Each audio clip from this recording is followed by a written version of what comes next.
Alors, l'acidose sévère, bien évidemment, comme l'a dit Laurent, on la retrouve dans beaucoup de situations. Les immunodéprimés, ainsi de suite, les obèses. Selon la littérature, ça varie de 15 à 40% en réanimation et elle est associée à un mauvais outcome et même on peut l'évaluer aux alentours de 50 à 60%. Le bicarbonate, essentiellement le sodium de bicarbonate, est une thérapeutique adjuvante de la même façon que lorsque vous avez le perfalgan pour la fièvre, c'est la même chose, le perfalgan pour la douleur, donc c'est un symptôme que l'on va traiter dans ce sens-là, il faut le voir comme ça ne traite pas la cause, bien évidemment. Alors on a fait une étude pour faire un état des lieux de ce qu'il en était sur à peu près l'incidence et les pratiques. Donc là c'était une étude dans 7 services de réanimation du sud de la France, et on avait regardé de façon consécutive sur une période de 6 mois toutes les acidoses métaboliques, et on voulait regarder ce qui allait se passer, surtout on voulait regarder les pratiques. Premier message dans ce papier, c'est que les patients avec une acidose métabolique sévère, identifiés comme avec un pH inférieur à 7,20, avaient une mortalité de 57%. Donc, c'est un symptôme, c'est en tout cas un critère très simple qui permet d'identifier une population à forte mortalité de 50 à 60%, comme on vient de le dire. Ensuite, quand on regarde ce qui se passe encore une fois, c'est une étude purement observationnelle, non interventionnelle, cette première étude. On regarde les patients, ce qui se passe durant les 48 premières heures, et lorsqu'on regarde le pH, entre les patients qui survivent et ceux qui décèdent, on observe que ceux qui ont survécu avaient un pH qui se corrigeait, et ceci entre le premier et le deuxième jour. Encore une fois, c'est purement observationnel, aucun lien de causalité. Ensuite, on regarde les bicarbonates, c'est pareil, ceux qui survivaient, ça peut paraître enfoncer des portes ouvertes, mais en tout cas, c'est une observation. Et dans cette étude, on avait également regardé les pratiques de chacun des services. Deux messages, il y avait des différences entre les services, c'est-à-dire il y a des services qui n'utilisaient jamais de bicarbonate, mais vraiment jamais, et des services qui l'utilisaient. Et au sein d'un même service, ceux qui l'utilisaient, il y avait très souvent des disparités entre les docteurs. Certains y croyaient, d'autres n'y croyaient pas. Donc en fait, il n'existe pas une seule réanimation, en tout cas dans l'étude, qui avait un protocole clair de l'utilisation des bicarbonates ou la prise en charge des acidoses métaboliques sévères. Et en fait, donc, la question, lorsqu'on regarde les littératures, en fait, il y a extrêmement peu de littérature, pour dire quasi aucune étude randomisée contrôlée. Il y a 3 études physiologiques qui ont juste regardé sur juste des infusions courtes de bicarbonate sur une demi-heure, 1 heure, ce qu'il en était des effets hémodynamiques du bicarbonate sur des patients en choc, et regarder si oui ou non il y avait des modifications des paramètres hémodynamiques, et elles étaient controversées. Certains trouvaient que le bicarbonate ne modifiait rien, d'autres trouvaient que ça améliorait. Donc la question qui se pose, c'est finalement, est-ce que le bicarbonate peut améliorer les choses? Est-ce qu'il n'a aucun effet? Ou est-ce qu'il peut avoir des effets délétères?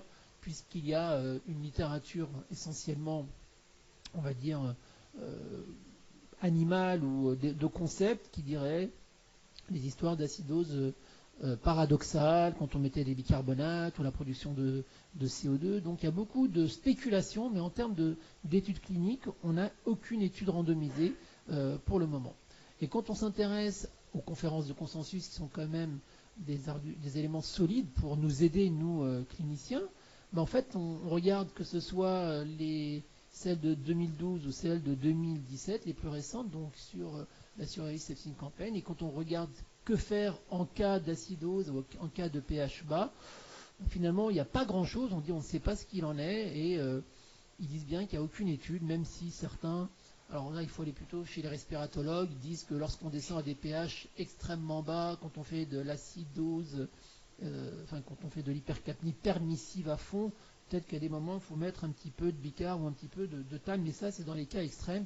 Et je crois que lorsqu'on regarde les études, y compris les études américaines, très peu de bicar sont administrés chez les patients en ARDS sévère. Donc finalement, quand on a bien regardé, il n'y a rien du tout, et on a voulu essayer d'avancer sur ce sujet. Donc c'est pour cela que l'on a fait l'étude Bicar ICU, et l'étude Bicar ICU du groupe Bicar ICU donc, a été publiée cette année. Et l'objectif était de déterminer si l'administration comme traitement adjuvant de bicarbonate de sodium en cas d'acidose métabolique sévère était oui ou non influencer l'outcome, et l'hypothèse du travail était que ça pourrait baisser un score composite constitué de la mortalité à J28 et d'un SOFA supérieur à 2, c'est-à-dire la présence encore d'une dysfonction et défaillance d'organes à J7. Alors pourquoi est-ce qu'on a pris ce paramètre? En fait, on a demandé à peu près à presque plus de 20 experts. Il n'y avait pas deux réponses identiques. Certains voulaient la mortalité à J28, d'autres à J90, d'autres à J60, d'autres disaient même à la mortalité, il faudrait un nombre impressionnant de malades, vous n'allez pas y arriver, d'autres disaient il faudrait prendre le recours à la dialyse, ainsi de suite. Donc c'est pour ça que finalement la synthèse était pour essayer d'arriver à quelque chose qui pouvait prendre en compte les deux. Les critères de jugement secondaire étaient les critères classiques dans ce type d'étude, tous les critères que l'on peut avoir dans une étude avec des patients de réanimation avec une mortalité de 50%. Vous les voyez ici. Essentiellement, on s'intéressait beaucoup au recours à la dialyse également. L'étude était une étude multicentrique, 26 centres français ont participé. C'était une étude qui était en ouvert, puisque l'aveugle n'était pas possible dans ce cas-là, puisque de toute manière, les médecins auraient vu que le malade a reçu du Bicard rien que sur les gaz du sang. Et donc, après grande discussion, on a laissé ça ouvert. On ne pouvait pas faire autrement pour l'aveugle dans ce cas-là. Bien évidemment, l'évaluation était faite au mieux par l'aveugle de l'attaché de recherche clinique ou du TEC qui évaluait ça. Et c'était une analyse dans l'intention de traiter, bien évidemment. Les critères d'inclusion étaient les suivants. C'était tous les patients qui étaient admis avec les 4 critères suivants qui ont été développés durant les 48 premières heures après l'admission en réanimation. Donc on a voulu faire une étude extrêmement pragmatique qui peut être faite dans n'importe quel centre, en tout cas français. Un pH inférieur ou égal à 7,20 avec une PaCO2 inférieure à 45, ce qui permettait d'éliminer bien évidemment toute cause d'acidose hypercapnique. Les bicarbonates inférieurs à 20, un SOFA-score supérieur ou égal à 4 et une lactatémie supérieure ou égale à 2. Alors ce critère-là a été fait pour essayer d'éliminer toutes les situations de post-opératoire de type greffe hépatique. On sait que ça va rentrer dans l'ordre rapidement par un défaut de clairance ou ainsi de suite. Donc ça permettait d'avoir des vraies acidoses métaboliques assez sévères. Les critères de non-inclusion, il y en avait 2 majeurs. C'était bien évidemment les causes de perte de bicarbonate. Et ça, c'est très très important de le rappeler à chaque fois que j'en ai l'occasion. Lorsque vous avez des pertes digestives, et ça c'est très important, le traitement c'est les bicarbonates. Là, c'est plus un traitement adjuvant, mais c'est un traitement vrai. Ou alors les pertes urinaires, tout ce qui est, vous savez, les nécroses tubulaires avec perte rénale de bicar. Ceux-là doivent tous avoir, bien évidemment, du bicar. Donc tous ces malades-là n'étaient pas inclus dans l'étude, bien évidemment. Les patients ayant une insuffisance rénale chronique dialysée au long cours étaient également exclus. Ensuite, on avait les patients avec une insuffisance rénale au stade 4. Il y avait une discussion sur les acidocétoses diabétiques, puisque un des experts, qui était le président du comité de surveillance, souhaitait qu'on les inclue. C'était quasiment impossible en France, puisque notre pratique en France n'y avait pas d'indication, puisque dans d'autres pays, ils utilisent dans certains centres le bicarbonate, non pas pour améliorer le pronostic, mais pour réduire la durée de séjour de ces malades. Donc c'était une parenthèse. Après, les critères d'exclusion étaient les critères classiques. Voilà le design de l'étude. L'objectif était donc de 400 malades, ce qui permettait 1 pour 100 malades, ça faisait 4 critères de stratification par centre. Et ensuite, on avait une stratification sur la présence ou non d'un sepsis à l'admission, la présence ou non d'une insuffisance rénale. Nous avions pris pour cette étude la King Score, donc 2,3 versus 0,1, et on a pris l'âge de façon à essayer d'avoir une population dans les 2 bras équilibrée. Donc on anticipait là-dessus, ce qui permettait d'avoir des stratums que l'on pourrait ensuite, bien évidemment, analyser en sous-groupes prédéterminés. Une fois que vous aviez screené les patients sur les critères que je vous ai décrits, les patients étaient randomisés soit dans le bras dit contrôle, donc le bras qui ne recevait pas de bicarbonate, donc il y avait un traitement classique sans bicarbonate. Il y avait des critères que je vous décrirai de dialyse à un moment, et ils avaient un traitement standard sans bicarbonate. Le groupe interventionnel qui, lui, recevait des bicarbonates était sur un schéma le plus pragmatique. Donc on essayait de le faire vraiment de façon pragmatique. C'était une des critiques qui peut être faite, c'est qu'on ne calculait pas exactement le nombre de bicarbonate exact qu'il fallait administrer. Il était recommandé donc d'administrer du bicarbonate de 4 pour 2 entre 125 et 250 ml en 30 minutes, et il était recommandé de faire donc un gaz du sang entre la première et la 4e heure, ce qui est fait dans les pratiques courantes, et l'objectif à atteindre, c'est d'avoir un pH supérieur à 7,30. Si ce pH supérieur à 7,30 n'est pas atteint, on refaisait un tour, on réadministrait encore 125 à 250, et ce jusqu'à il fallait mettre une barre supérieure qui était 1 litre. En fait, un malade qui a reçu 1 litre de Bicar, en général, très souvent, globalement, il est déjà en dialyse la plupart du temps. Voilà le protocole, et à chaque fois, il y avait des critères de dialyse sûrs. C'était un protocole extrêmement pragmatique qui était admis par tous les centres qui participaient, en tout cas, dans cette étude. Voilà la flowchart. 400 patients ont été randomisés, 194 et 195 ont eu un suivi jusqu'au J28. Les objectifs du traitement ont été atteints. Ici, vous avez le pH artériel en ordonnée et les différents temps à l'admission, à la 4e, 12e, 24e heure, J2 et J7. Et vous voyez qu'il y a une différence entre les deux groupes pour le pH. Donc on sait tout de suite quel est le groupe qui a reçu les bicars. De même pour les bicarbonates, de la même façon. Donc on reconnaît tout de suite les groupes qui ont reçu les bicarbonates. La PCO2 n'était pas augmentée, donc ça c'est un résultat qu'on pourra discuter. En tout cas, la PCO2 n'était pas augmentée. Bien évidemment, la quasi-totalité des patients à l'admission ou dans les 24 heures suivant leur admission étaient intubés pour cette étude, donc probablement il y avait une part aussi de réglage du ventilateur qui permettait peut-être de maintenir cette PCO2. Voilà le résultat ou les résultats principaux de l'étude. En ce qui concerne le critère de jugement principal, qui est le score composite composé d'une mortalité à J28 et de la présence encore d'une défaillance d'organes à J7, le P est à 0,2. Donc l'étude est négative sur un plan purement fréquentiel. Alain tout à l'heure vous parlera des analyses fréquentielles et bayésiennes. Pour l'instant on en est à l'analyse fréquentielle, on n'a pas encore fait la suite. Concernant la mortalité tout venant, vous avez 0,7. Donc c'est-à-dire que aussi encore c'est NS sur ce critère-là, toute population confondue, et l'autre dernier critère aussi NS.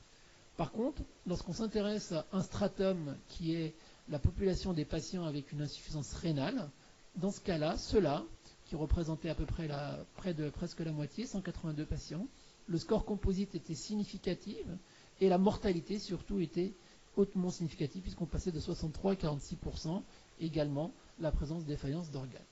Donc ça, c'est ce que vous voyez ici sur la courbe de Kaplan-Meier. Ça, c'est pour la population entière, donc tous les patients, vous voyez, ici. Vous avez 54% à 45%, donc il y a moins 9% de mortalité, et la Kaplan-Meier est à 0,08. En fait, en calculant encore 50 patients, la significativité aurait pu être atteinte chez tous les patients. Concernant le groupe, en fait, prédéfini, le sous-groupe avec une insuffisance rénale, la mortalité passe de 63 à 46%. Donc il y a un effet très significatif sur cette population qui bénéficie donc des bicarbonates. Et vous regardez ici, vous avez les trois stratums. Seul le stratum avec l'insuffisance rénale permettait d'obtenir un effet bénéfique. Ici, le deuxième résultat majeur de l'étude, c'est le recours à la dialyse. Le recours à la dialyse, il y a une différence très significative puisque on épargnait la dialyse, et vous voyez ici, c'est dès le départ, on épargnait la dialyse, il n'y avait pas de retard ou quoi que ce soit, donc de 73% à 51%, et c'est ce qu'on retrouve. Donc ça c'est intéressant parce que ces résultats, il faut les mettre en regard avec les études Akiki et DLICU, donc c'est assez intéressant donc d'éviter de dialyser des patients. Je pense que c'est quand même énorme, on sait qu'aujourd'hui dialyser des patients, il y a un mauvais outcome. Si on pouvait donc montrer ça sur toutes les études, ça serait quand même assez intéressant. Donc quand même bénéfice net, aussi bien sur l'outcome que peut-être aussi en termes de pharmacoéconomie. Voilà pour l'étude. Entre-temps, le mois dernier est sorti dans la revue Intensive Care Médecine un papier qui va dans le même sens. Donc c'est une étude à partir de grosses bases de données américaines, de 2 grosses études. Et finalement, les auteurs s'étaient posé la question, quel serait l'effet du bicarbonate de sodium chez des patients en acidose métabolique qui, eux, étaient admis pour sepsis. Il y avait des sepsis et des chocs septiques. Et finalement, lorsque les patients analysaient les groupes de patients qui avaient reçu du bicar par rapport à ceux qui n'avaient pas reçu des bicars en prenant les critères superposables à l'étude Bicar ICU, finalement, ils retrouvaient effectivement une baisse de mortalité et c'était exactement dans les proportions assez comparables de l'étude Bicar ICU. En conclusion, cette étude Bicar ICU, de façon purement fréquentielle, comme on dit, l'étude est considérée comme une étude négative puisque l'hypothèse n'est pas démontrée, ça c'est un message fort. Ensuite, les bicarbonates finalement ont diminué le recours à la dialyse. Et lorsqu'on regarde les bicarbonates dans un groupe qui pourraient bénéficier, parce qu'on parle toujours des patients toute la journée, on vous a dit il y a peut-être des patients qui pourraient bénéficier d'une thérapeutique, finalement là quand on regarde ça, en tout cas il semble y avoir une population qui en bénéficie clairement dans cette étude. C'est un peu tout ce que l'on fait aujourd'hui quand on fait des analyses plus sélectives a posteriori pour voir quel patient pourrait bénéficier. Voilà le message, c'est important et c'est pour cela que l'on a comme souhait de faire une deuxième étude, BICAR-ICU 2, dont l'objectif serait cette fois d'inclure les patients qui pourraient bénéficier, donc cette population, donc l'acidose métabolique sévère avec insuffisance rénale, et cette fois, le critère de jugement sera une mortalité avec un effectif évalué à 600 patients. Donc, je profite de ce moment pour renouveler tous mes remerciements à toutes les équipes qui ont participé à BICAR-ICU, parce que beaucoup d'entre vous sont là, donc je vous remercie énormément, puis je remercie par avance ceux qui participeront à la prochaine étude. Merci beaucoup de votre attention.